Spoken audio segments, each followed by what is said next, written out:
So just watched the debut of Irish Olympian Michael Conlan. He is a 2012 bronze medalist in London and a 2016 Olympian for Ireland. A lot of people were waiting to watch this fight tonight because he is an Irish fighter and he was making his pro debut on St. Patrick's Day in America. He's fighting for top ranked promotions, so a lot of people had eyes on this fight tonight because it's St. Patrick's Day and Michael Conlan is a big deal in Ireland because he is an Olympic medalist and a lot of people enjoy watching him. And he fought a guy called Tim Ibarra in his pro debut, a guy who's basically going to be a journeyman. He's going to spend his career as a journeyman. He's already 4-4 in his pro career, and Michael Conlan came out straight away just looking for the KO in this fight.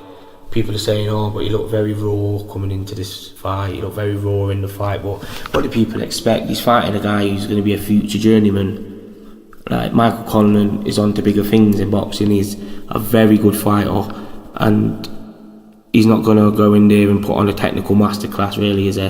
He's going to go in there and try and put on a show for the fans and get a knockout for his fans. So yeah, we got that in the third round. He got a stoppage against Ibarra.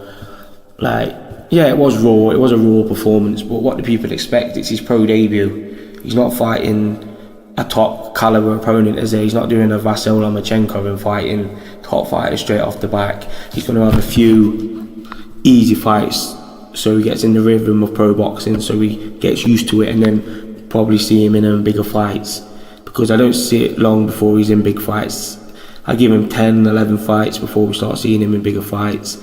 He fighting at super bantamweight at the minute, but I expect to see him at featherweight in the future and fighting guys like Oscar Valdez and Gary Russell Jr., people like that in the sport, even Carl Frampton.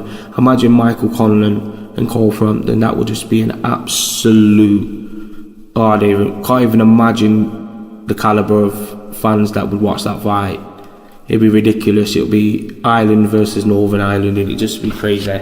So yeah, I'm expecting big things for Michael Conlan in the future. I used to watch him in the Olympics and the amateurs, and he looked very good. He's a lot better fighter than his brother Jamie Conlan. His brother Jamie Conlan, nicknamed the Mexican, and he lives up to that because he is a very, very gritty fighter. He goes in there and he just brawls and slugs it out with anybody. Whereas Michael Conlan is more technically sound and he's very, very special in a lot of people's eyes. But right now I'm just going to watch his career progress before I make any judgment on him in the pro career, because amateur and pros is a totally different ball game. But yeah, I'm looking forward to it, and he looks like he could be a possible star for the future. So yeah, JM Speak Boxing.